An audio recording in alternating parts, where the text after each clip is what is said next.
Hola amantes de la quinquia. Bueno, hace unas semanitas que ya terminó la Navidad y como yo he sido muy buena y me he quedado en casa celebrándolo únicamente con mis convivientes, o sea, mi novio y mis gatas, pues Papá Noel se ha portado muy bien y me ha regalado cosas que este canal se merecía. Como por ejemplo... potasio. ¿Cómo? Potasio. O sea, decidme que el potasio no es... Yo estoy living con esta sudadera y este regalo era muy necesario, o sea, lo necesitaba en mi vida. El caso es que una de las cosas que he recibido estas navidades ha sido este maravilloso juego de mesa, Citosis. Y es que yo soy una auténtica fanática de los juegos de mesa y es que este es una fricada, me encanta. Ya he podido estrenarlo y jugar un par de veces y he decidido que tiene cosas tan guays y tan quienquíficas que me apetecía compartirlas con todos vosotros. Y oye, si os gusta, pues siempre se lo podéis regalar a alguna persona a la que le guste esto de la biología o haceros un autorregalo, que nunca está mal, oye. El caso es que vamos con esta review en una nueva entrega de Conca de Potasio.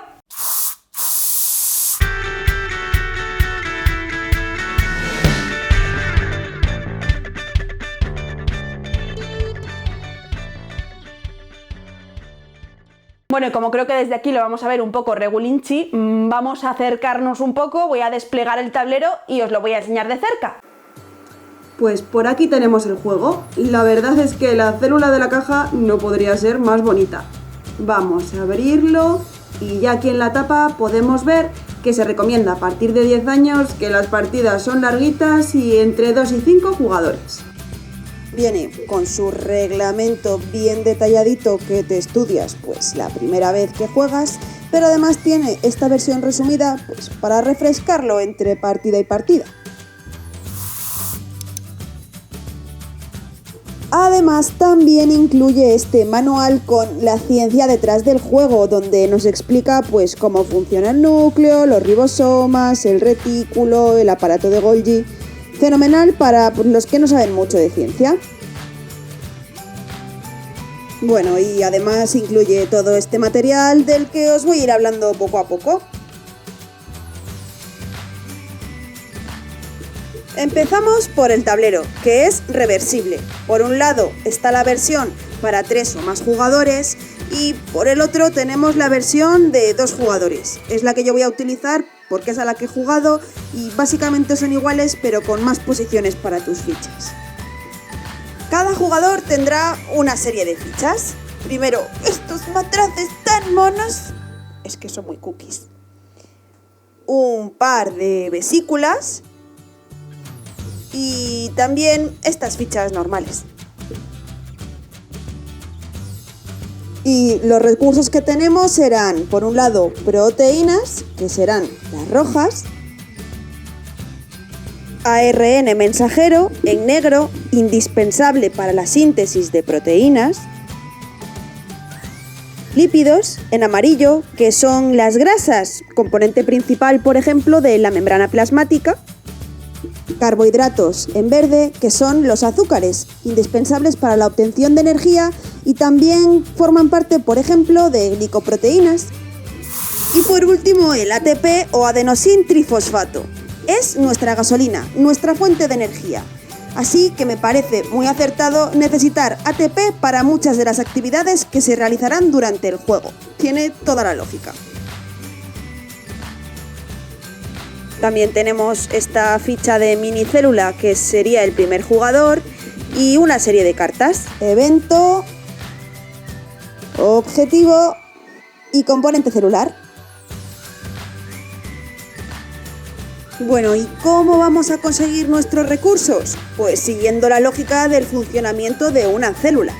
Un ejemplo, imaginaos que necesitáis ARN mensajero.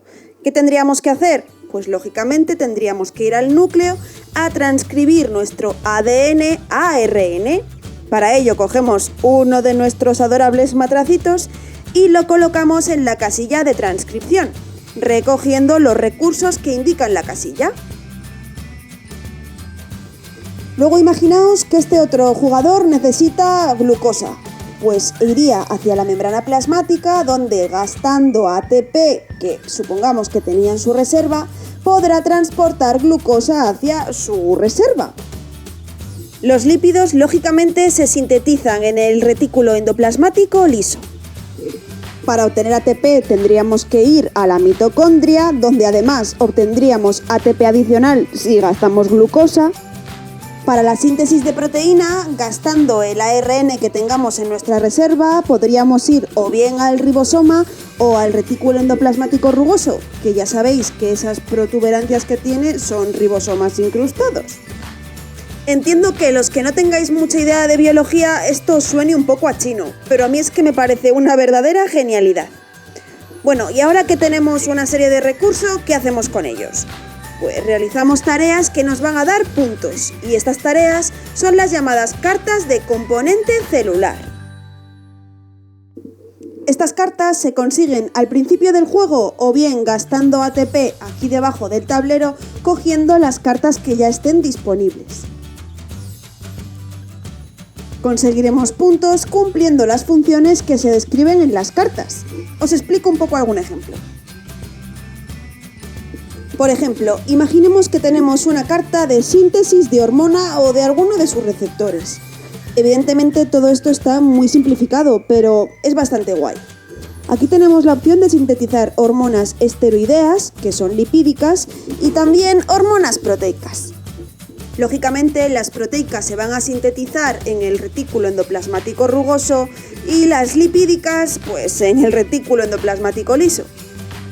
Ojo, lo guay de todo esto es sintetizar primero los receptores de las hormonas, porque después, cada vez que se sintetice una hormona correspondiente, se conseguirán puntos adicionales. Una vez tenemos estos componentes lipídicos o proteicos para las hormonas, los introducimos en una vesícula que viaja al aparato de Golgi. Es que es increíble. Aquí se añaden otros componentes necesarios para la síntesis de estas hormonas, como por ejemplo carbohidratos. Y la síntesis de nuestra hormona termina en la membrana donde se libera o se ancla a ella. Ya hemos conseguido todo lo necesario para esta síntesis gastando el ATP que se requiera en el transporte. Devolvemos todos los recursos que hemos empleado y nos contamos los puntos que indique la carta. Además de las cartas de hormonas, hay otras cartas de componente celular, como la síntesis de enzimas, que además hay de varios tipos, o también la desintoxicación alcohólica. Pero para descubrir un poco más sobre todo esto, os invito a comprar el juego porque, de verdad, no os vais a arrepentir. Es súper divertido. Bueno, y esto es un poco el juego, todo lo que tenía que contaros. Tengo que deciros que a mí personalmente me ha gustado muchísimo. Es un juego de estrategia facilito, dinámico y con muchísima ciencia detrás, además tratada de una forma muy rigurosa. Me hace muchísima gracia, ¿qué quieres que te diga? Me encanta, me ha gustado mucho. Si se te ocurre algún otro juego de mesa que tenga también una base científica y creas que me puede gustar, por favor, déjamelo en comentarios. Si os ha gustado el formato y os apetece que haga esto con otros juegos con base científica, pues también decídmelo en comentarios. Y por favor, ya sabes, regálame un like, que a mí me ayuda muchísimo, y suscríbete para no perderte ningún vídeo hablando sobre ciencia. Hasta entonces, nos vemos pronto, amantes de la ciencia. ¡Adiós!